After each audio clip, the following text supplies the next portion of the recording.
gracias. Les voy a presentar la trayectoria del doctor Luis Daniel Vázquez Valencia.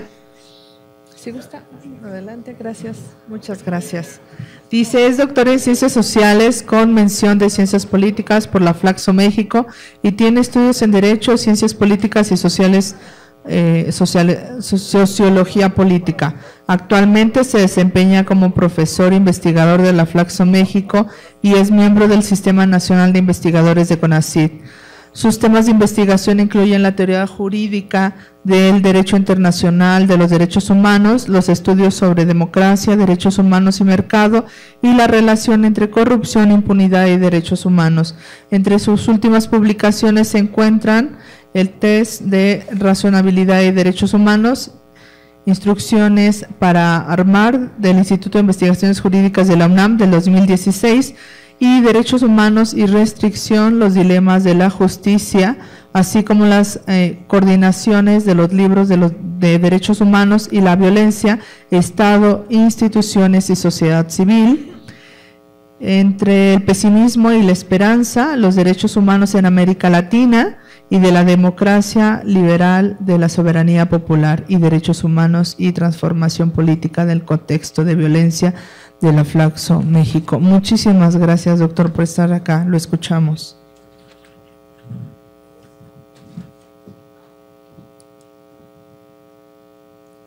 Bueno, al contrario, muchísimas gracias por la invitación. Me imagino que ya deben estar cansados, ¿no?, de todo el día de ayer y toda la mañana de ahora. Yo quiero hacer con ustedes rápidamente nada más un par de argumentos sobre mediciones en materia de derechos humanos. La primera es lo difícil que es en realidad medir derechos humanos, el problema de cómo los medimos.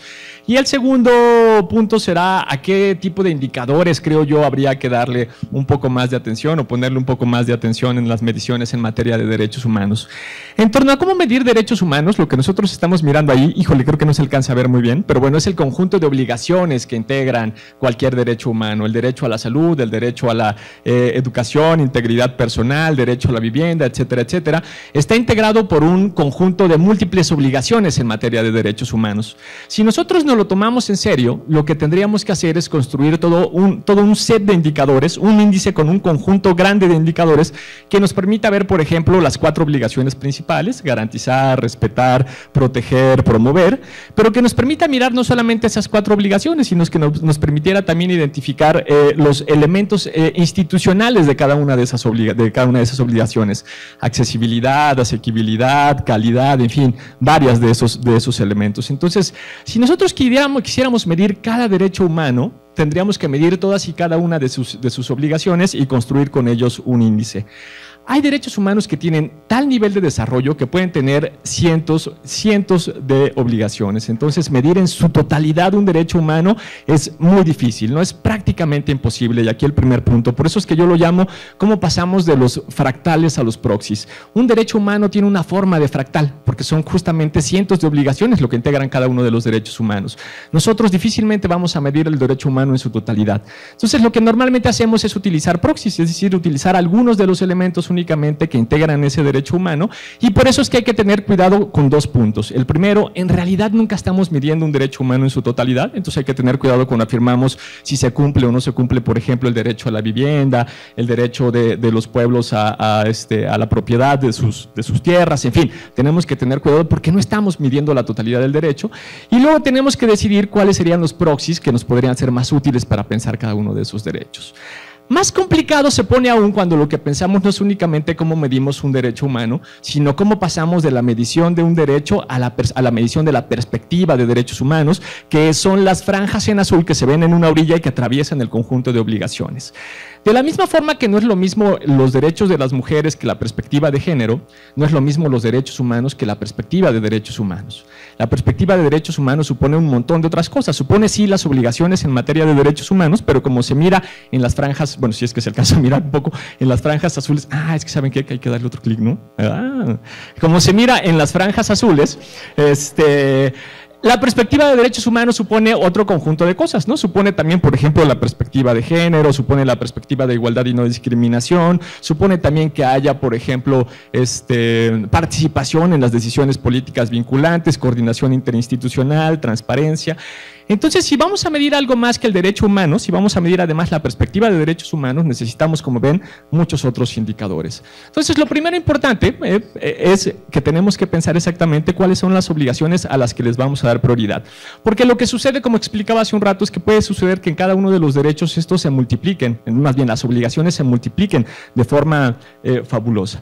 Y en esa medida, cuando estamos mirando un derecho, a veces nos pasa esto, ¿no? Que el conjunto de implicaciones, el conjunto de obligaciones, el conjunto de indicadores no nos dejan mirar la totalidad del derecho y por el contrario podemos perdernos con mucha facilidad. Y acá el segundo punto que yo quiero afirmar con ustedes, o el segundo punto que quiero enfatizar con ustedes. Bueno, seguramente ya miraron a lo largo del tiempo, bueno, a lo largo de estos dos días de trabajo, también lo comentó Alejandro, el anterior expositor. En materia de derechos humanos, específicamente a partir del trabajo que ha desarrollado la Oficina del Alto Comisionado de Naciones Unidas, hay tres tipos de indicadores: indicadores estructurales, indicadores de proceso e indicadores de resultado. No me voy a meter a cada uno de ellos, ustedes seguramente en este momento ya los manejan muy bien. En cambio, lo que quiero recuperar es lo que nosotros trabajamos en materia de política pública. Lo que ustedes miran en el centro es el ciclo de vida de las políticas públicas. En políticas públicas nosotros tenemos 4 tipos de evaluación. Tenemos evaluación de diseño, evaluación de gestión, evaluación de resultados e evaluación de impacto.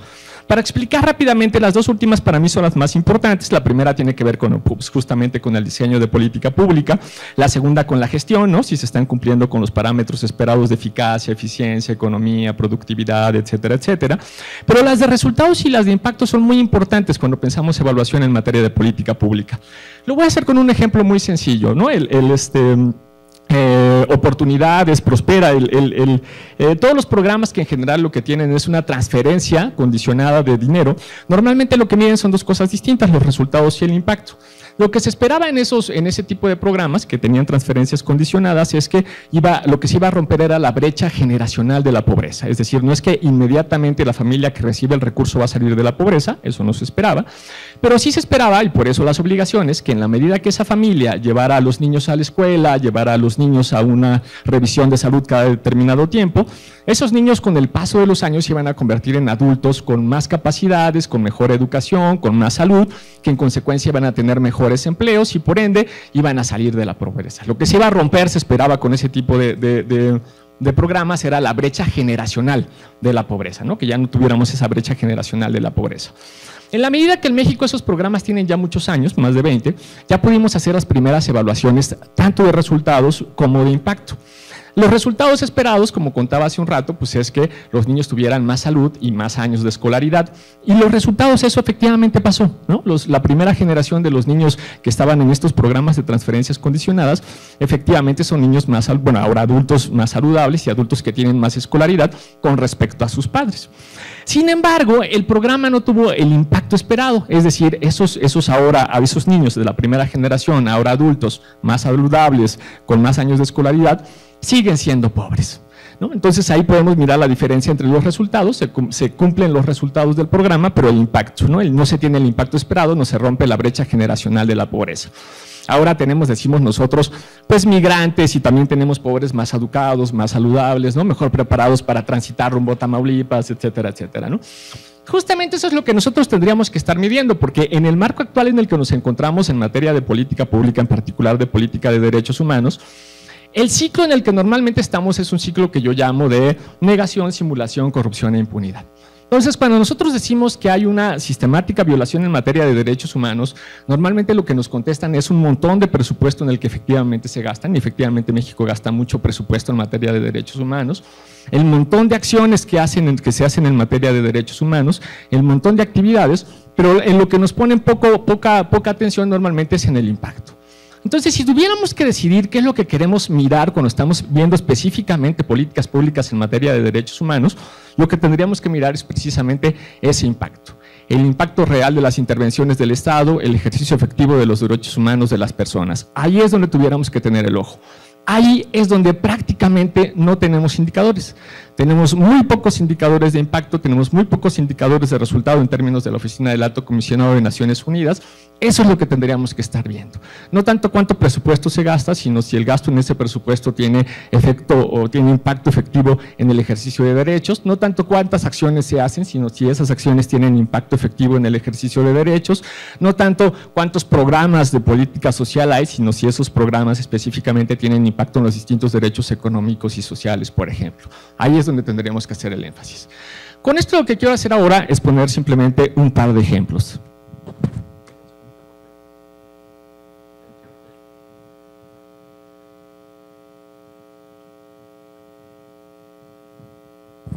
Como vi hace rato que hay dictadura en el tiempo, empecé a hablar muy rápido y se me secó la boca, pero bueno, a ver, vamos a ver. Quiero poner con ustedes un par de ejemplos rápidos en cómo justamente podemos construir un índice, un indicador en materia de derechos humanos. Esto es algo que nosotros hicimos con el ejemplo de derechos humanos laborales, ¿no? Entonces, por ejemplo, en blanco se ve, ¿no? Tenemos derechos humanos laborales hasta arriba. El paso 1 es que tenemos que elegir un subderecho.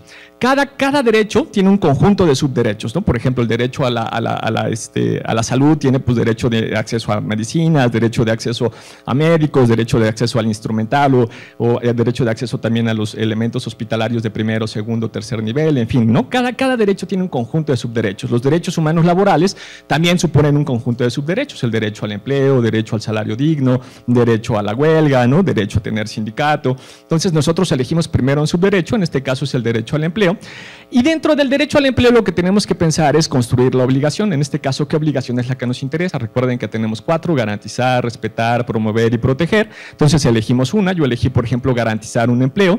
El paso 3 es un elemento institucional, nosotros tendríamos que elegir uno de estos 4, accesibilidad, disponibilidad, calidad o aceptabilidad. Entonces, por ejemplo, ahí vamos construyendo justamente indicadores a partir de la información existente. En disponibilidad, pues tasa de desempleo, en calidad de empleo formal e informal, en accesibilidad de desempleo juvenil o desempleo en mujeres, y entonces empezamos a mirar que en accesibilidad, por ejemplo, tenemos problemas de discriminación, ¿no? Hay más jóvenes desempleados, hay más mujeres desempleadas con respecto a los hombres. Y con eso es que empezamos a construir justamente nuestro conjunto de indicadores que van a crear el índice en materia de derechos humanos laborales. Aquí está ya el índice que nosotros usamos completo, ¿no? Utilizamos primero 2 derechos individuales y 2 derechos colectivos. Esto también es importante. Cuando están pensando en medir un derecho, tienen que tratar que todos los elementos se encuentren de alguna manera pues identificados, que es lo que nosotros tratamos de hacer con los indicadores individuales y colectivos. Los individuales es el salario digno y el empleo suficiente, los colectivos la libertad de asociación sindical y el derecho a la huelga. En este caso en específico, lo que nosotros estábamos intentando era hacer una base de datos para toda América Latina entre el 2000 y el 2014, ¿no? Entre el 2000 y el 2011. Lamentablemente por eso es que pues, no siempre se tienen los datos, es decir, una cosa es construir el indicador y el indicador que puede ser bueno, y otro caso bien distinta es tener los datos suficientes que alimenten el indicador. Lamentablemente no siempre se tienen los datos, por eso otra vez lo que nosotros hacemos es pues, trabajar con proxies, ¿no? Trabajar con los elementos que nos permiten acercarnos un poco más. Entonces, en salario digno lo que sí teníamos era salario mínimo real, teníamos también empleo vulnerable, en empleo suficiente teníamos la tasa de desempleo anual y el empleo juvenil, y en la libertad de asociación sindical teníamos los casos presentados a comités de la OIT, y no teníamos lamentablemente un indicador para mirar el derecho a la huelga, ¿no? Entonces así es como empezamos a construir nuestros indicadores. Con esos indicadores, por ejemplo, lo que nosotros hicimos es un trabajo de promedios ponderados, y en esos promedios ponderados lo que hicimos fue clasificar a los países de América Latina en 3 niveles. Los que tienen un bajo ejercicio de derechos humanos laborales, Bolivia, Brasil, Ecuador, Guatemala, Honduras, Nicaragua, Paraguay. Los que tienen un mediano ejercicio de derechos humanos laborales, Costa Rica, El Salvador, México, Perú y Uruguay. Y los que tienen un alto ejercicio de derechos humanos laborales, Argentina, Chile, Colombia, Panamá o Venezuela. Esa más o menos es la lógica justo con la que vamos construyendo los indicadores en materia de derechos humanos. Otra cosa que estamos haciendo actualmente, acabamos de terminar un libro sobre la relación entre corrupción y derechos humanos, y lo que quería yo enseñarles ahora son los indicadores de derechos humanos, no los de corrupción. Yo sé que corrupción siempre es más interesante, ¿no? A ver qué hacen estos cochinos, pero bueno, se trata de que hablemos de derechos humanos. Entonces, hicimos 2 bases de datos. Una base de datos internacional, una cross-national, que tiene como unidad de análisis el año y el país, y una nacional para México, para mirar entidad federativa año también. Antes vi que había alguien acá que indicaba el tiempo. Yo puedo empezar a hablar y no acabo, entonces, ¿cuánto tiempo me queda? Ah, bien, bien. Bueno, dime cuando me queden 3 para poder hacer una conclusión no tan apresurada, ¿no? Bueno, decía justamente que teníamos 2 bases de datos, construimos una cross-national y una local. La cross-national la utilizamos año país. Aquí sí utilizamos año país no solo de América Latina, sino de todo el mundo. Y más allá de meterme a cada uno, lo que quiero que sepan simplemente o que conozcan así muy rápidamente, se queda acá la presentación, así es que la pueden pedir sin ningún problema, es que conozcan los indicadores y las fuentes de información que ya existen. Ya hay mucho hecho. Lo que tenemos que hacer simplemente, y además no solo ya hay mucho hecho, todo esto es gratis, es de acceso gratuito. Entonces basta con meterse al portal correspondiente, bajar la base de datos y hacer algún trabajo de limpieza o de reclasificación en algunos casos, pero toda esta información ya está. Entonces utilizamos, por ejemplo, el índice de integridad personal de Siri, utilizamos el índice de empoderamiento también de Siri, las libertades civiles de Freedom House, los derechos políticos de Freedom House y el índice de derechos electorales y participación política de Siri. Y en derechos económicos y sociales nos animamos a meter algunos otros derechos además de Siri. Bueno, está el de empoderamiento, que de alguna manera mete ahí los derechos humanos laborales, pero miramos cosas también como los derechos económicos y sociales de las mujeres, miramos el PIB per cápita con paridad de poder adquisitivo a dólares constantes del 2011. Este indicador en particular, PIB per cápita con paridad de poder adquisitivo a dólares constantes del 2011, es bien interesante porque de alguna manera nos habla de la capacidad del poder adquisitivo que tienen las personas, y con esas 2 especificidades, que tiene paridad de poder adquisitivo y dólares constantes, nos permite hacer dos comparaciones. La comparación es de un país en otros años, podemos ver México en el 2015, en el 2014, en el 2013, en el 2012, en el 2011, eso es lo que nos permite la paridad por poder adquisitivo. Pero además, como lo hace a dólares constantes en el 2011, nos permite mirar también no solamente a México, sino comparar a México con otros países, ¿no? Entonces, por eso es que este indicador es muy utilizado, sobre todo cuando estamos viendo derechos económicos y sociales. Tenemos también la esperanza de vida al nacer y tenemos años de escolaridad promedio. Para mirar los locales, lo que nosotros hicimos es construir también una base de datos, está mucho más grande, esta tiene 36 indicadores. Utilizamos primero para pensar en derechos humanos generales el total de quejas presentadas ante la Comisión Nacional de Derechos Humanos, ¿no? Y el total de recomendaciones. Utilizar quejas y recomendaciones de las comisiones es muy complicado, ahí tenemos como muchos problemas para animarlos a utilizarlas, pero bueno, en la medida que no hay mucha más información, pues uno se anima a usarlas. Si quieren, allí en las preguntas podemos charlar un poco sobre cuáles son las complicaciones, sobre todo de usar los datos de las comisiones locales, eso se hace muy complicado. Construimos también indicadores para derechos civiles y políticos, de funciones por homicidio según entidad federativa, porcentaje de muertes por homicidio, total de quejas sobre desaparición forzada, averiguaciones previas por el delito de desaparición forzada, total de quejas sobre detenciones arbitrarias, en fin. Y lo más interesante probablemente, o más bien donde tenemos el mayor número de indicadores, tiene que ver con los derechos económicos y sociales. Para decirlo brevemente, en los derechos económicos y sociales hay como 2 grandes bases de datos que pueden ser muy útiles cuando estamos pensando en México. Por un lado, el índice de desarrollo humano, ¿no? Es un índice que viene por entidad federativa, viene muy desagregado, ahí tienen muchos elementos para poder pensar derechos económicos y sociales. Y bueno, por otro lado, yo creo que una de las entidades gubernamentales que está haciendo de los mejores trabajos es precisamente el Coneval. Entonces pueden echar mano de todos los datos desagregados que tiene el Coneval, ¿no? Tiene ahí problemas, por ejemplo, mide acceso a la alimentación, acceso a la vivienda, acceso a la educación, calidad de la vivienda, bueno, y obviamente todos los que tienen que ver con pobreza. Entonces, esos son los 2 principales indicadores que nosotros, más bien los 2 principales conjuntos de indicadores que nosotros usamos, el índice de desarrollo y lo que trabaja Coneval. Y voy a cerrar ya nada más con un par de datos que podrían ser interesantes. Por ejemplo, es el índice de derechos de integridad física de 1996 al 2011. Lo construimos a partir de Siri. Lo que hicimos es un promedio simple, ¿no? de los indicadores que había entre 1996 al 2011, promedio simple para todos los países. Y la cosa muy interesante es que normalmente en México pensábamos que en derechos humanos estaba a la mitad de la tabla. Bueno, en integridad física no. En integridad física somos el penúltimo lugar, ¿no? Solamente antes de Colombia. Entonces ahí tenemos obviamente en cuanto a América Latina, es como violaciones muy graves en materia de integridad personal, medidas por lo menos a través de Siri. La otra cosa, esta me la voy a brincar, pero la otra cosa para, digamos, cerrar la charla, no sé si esta es la última antes de la comida, pero si es así para que se vayan a comer más o menos con con un poco de optimismo.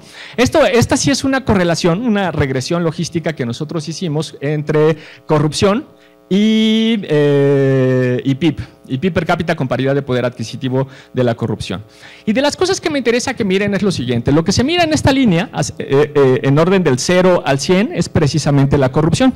Los países que se encuentran más cerca del 0 son los países más corruptos, los países que se encuentran más cerca del 100 son los países menos corruptos, ¿no? Entonces, por acá justamente andan los países que tienen como el mejor desempeño en corrupción, por acá los países que son mucho más corruptos. Y en cambio, en este eje lo que tenemos pues es el ingreso del PIB per cápita, ¿no? Los países que tienen $20,000 de ingreso, $40,000 de ingreso, $60,000 de ingreso, $80,000 de ingreso. La cosa muy interesante con esta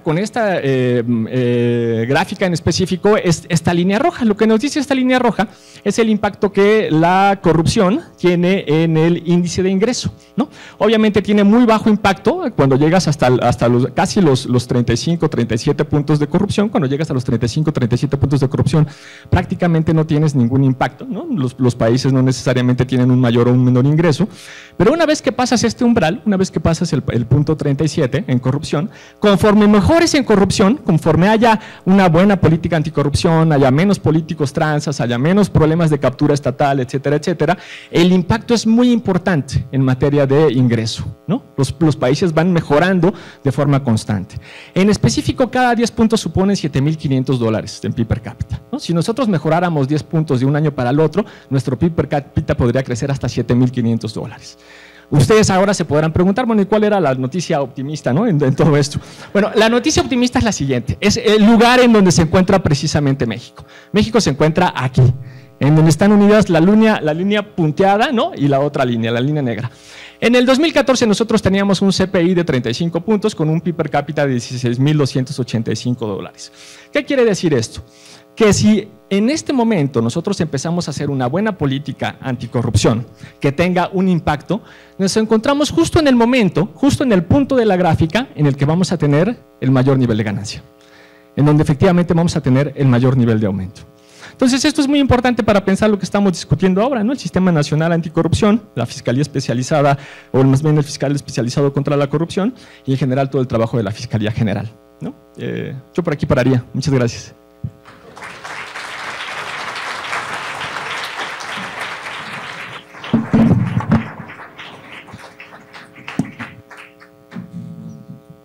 Muchas gracias. Hay una serie de preguntas que tenemos aquí que le haremos llegar al doctor. Sí, es un asunto de tiempo, no es nada personal, al contrario, creo que necesitábamos como más tiempo para abordar toda esta gran información y su valiosa intervención. En ese sentido, le quiero dar entonces las gracias al doctor Luis Daniel Vázquez Valencia. Le voy a pedir que se quede un poco con nosotros para que podamos clarificar esas preguntas que se plantearon. Tenemos para usted un reconocimiento y una constancia de su participación en el segundo Congreso Internacional de Indicadores en Derechos Humanos. Muchísimas gracias, doctor. Un aplauso, por favor. Aquí tenemos. Gracias, sí. Perdón, doctor. No, hombre, no, pues pasa. Excelente trabajo. Gracias.